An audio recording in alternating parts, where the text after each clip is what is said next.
G'day, and welcome to part 2 of my motorcycle trailer detailed information series.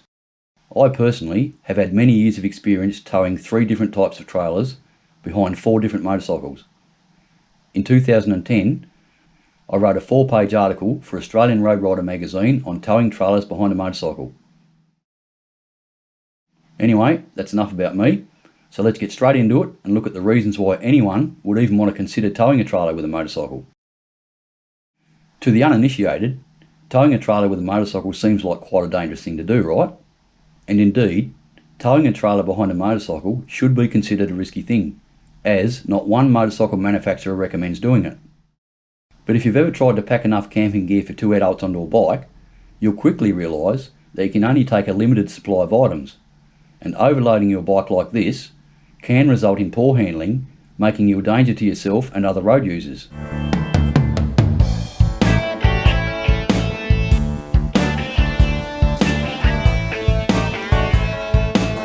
After scouring the world, there were 3 regulations which consistently came up. These being a maximum trailer weight of half of your motorcycle's curbside weight, a maximum trailer weight of 2/3 your motorcycle's weight, and a maximum trailer weight of 150 kilos period. But the maximum safe towing weight issue is a bit of a conundrum. In reality, the only answer to this question is, it depends. It depends on how well your rig is set up. It depends on how well your hitch is made, it depends if you have the correct tongue weight, and it depends on the size of your motorcycle, as it's this what ultimately determines the size of the trailer that you can safely tow. A suitable size trailer for your bike has much less to do with the engine capacity or power, as opposed to the size or the weight of your bike. So to clarify, the weight of your fully loaded trailer should never exceed 2/3 of your motorcycle's curbside weight. Exceeding this limit, you are risking the safety of you, your passenger and other road users. Just because you can tow more weight doesn't mean that you should, because as the weight of your trailer increases, so does the effect your trailer will have on your motorcycle's handling and stability. I personally wouldn't tow any trailer that weighed more than half of my motorcycle's weight. And don't forget about the wind. The larger your trailer, the more it will be affected by the wind.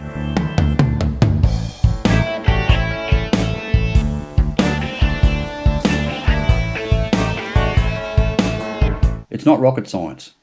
If your trailer looks too big for your bike, it is too big. Note how this Royal Enfield rig on the right looks much more balanced with the smaller cargo trailer behind it. This unbraked trailer weighs just 60 kilos empty, which means you could load it with 40 kilos of gear and very safely tow it with a motorcycle that weighs just 200 kilos. While this brake trailer weighs 130 kilos empty. So you would need a motorcycle that weighs 200 kilos just to safely tow it while empty, even after applying the maximum 2/3 limit. I know many riders say that they have towed heavier trailers for thousands of kilometres without any problems, and often say that they forget their trailers even behind them. Maybe they stick to flat highways, or they're just lucky, I don't know. But towing over 2/3 of your motorcycle's weight is not safe. And quite often, it's more desirable to ride a windy mountain road.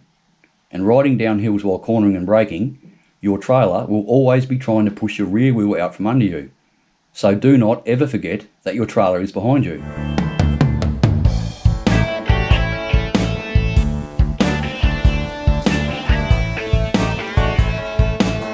Air ride suspensions are very smooth, bounce-free and lightweight. This would be your first choice if money was not an issue, because trailers with this type of suspension will cost a lot more, and for good reason.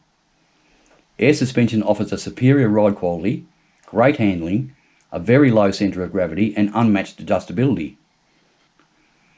Air suspension is a feature on all American-made Bushtec trailers. By far the most common and basic suspension type is leaf springs. Because leaf springs mount underneath the frame of the trailer, they make the trailer higher. This raises the centre of gravity, and for motorcyclists this is a real concern.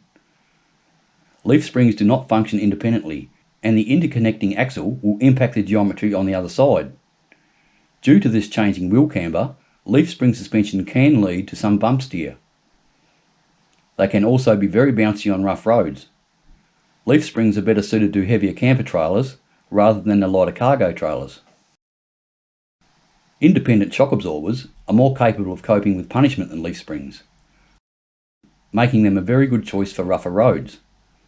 Trailers fitted with this type of suspension usually have a low centre of gravity and in a lot of cases are adjustable for your different load weights.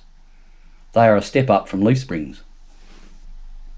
Torsion suspension is attached directly to the trailer's frame, thereby providing more trailer rigidity. The wheels move up and down independent of each other to help maintain contact with the road surface. Rubberised torsion suspension results in a smoother, quieter ride because the rubber cords inside the axle's housing provide outstanding shock absorption with less vibration. Trailers with torsion suspension also tend to be lower, offering improved handling and better cornering. Torsion suspension is simple, very light, durable, quiet and maintenance free. No matter which type of suspension you choose, all will work and all will provide you with very good service.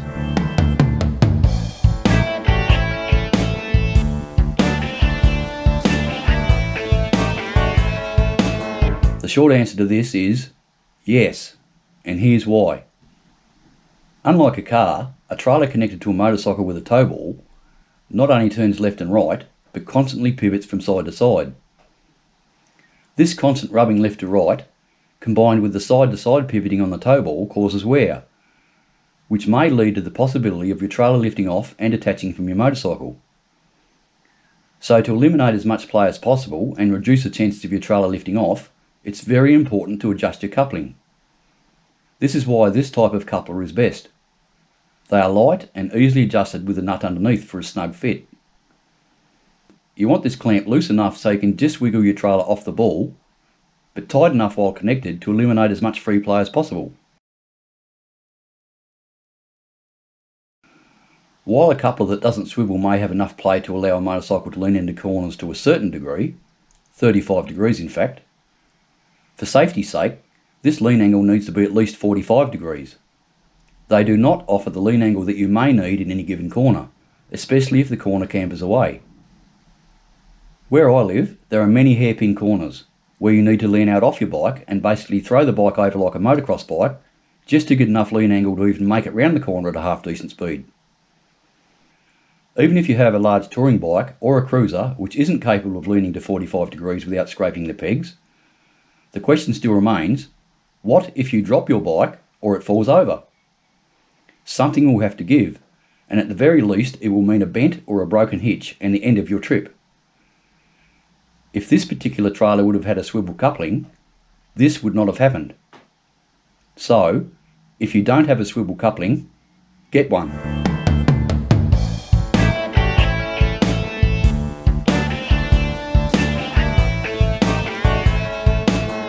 This is a contentious issue, so I'm not going to beat around the bush.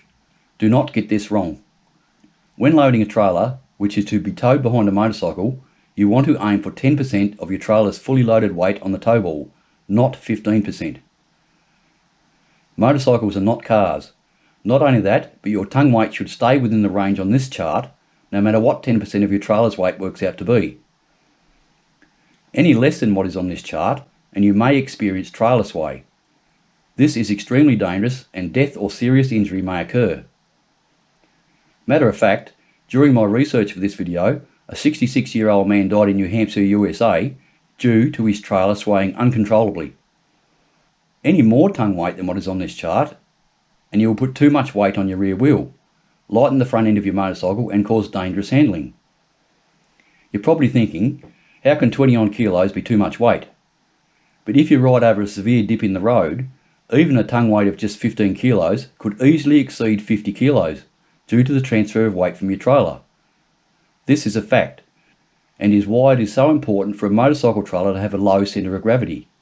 The higher your trailer's centre of gravity, the worse this effect will be. So do not load heavy items on top of your trailer. Keep your tongue weight between 10 and 20 kilos and you won't be far wrong. You will, however, need to experiment a bit, as there is no golden rule.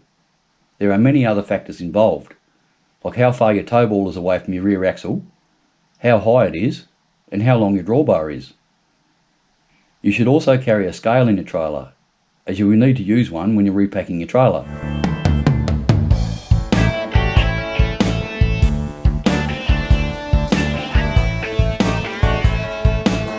The short answer to this question is maybe, but I definitely wouldn't recommend the use of brakes on very light trailers, especially light trailers with leaf spring suspension, because if you hit a bump and one of the trailer wheels loses contact with the road, it could easily lock up.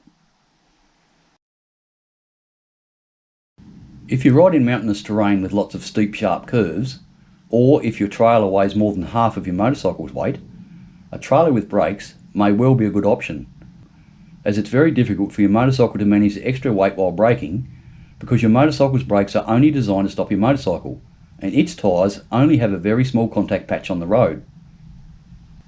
However, you do not need nor want powerful brakes on a motorcycle trailer. You only need enough braking to slow your trailer down, or to retard its speed, so to speak. The last thing you ever want to happen while towing a trailer is for your trailer's wheels to lock up. If your trailer wheels lock up, you may have a very serious problem, because your trailer has now lost traction and will try to overtake your bike, which is now travelling at a different rate of speed. This is one of the main causes of trucks jackknifing. Let's look at your braking options.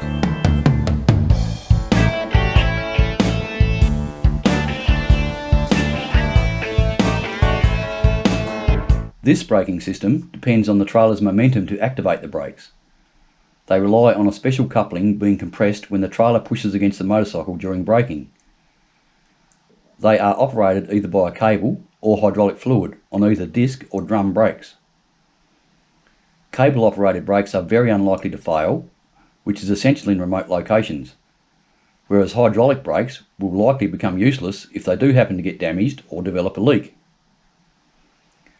Drum brakes do require more maintenance than disc brakes, and due to heat build-up, they are prone to fading during braking down steep hills, while disc brakes allow for much better cooling. Override brake operation is very simple and straightforward, and usually there is very little that can go wrong with this braking system.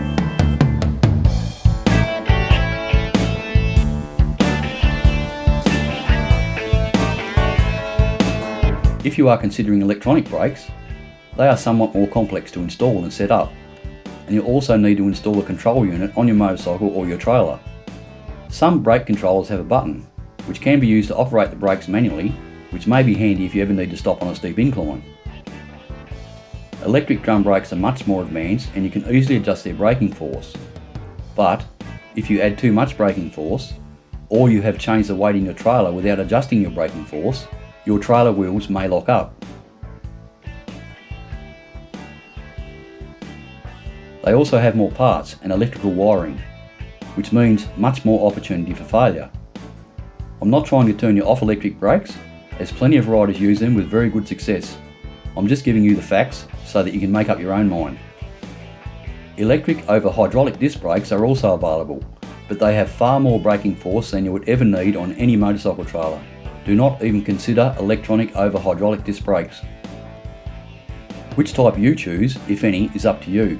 But if you decide to purchase a trailer with brakes or install them on your current trailer, just remember, correct adjustment of your trailer's brakes is absolutely critical.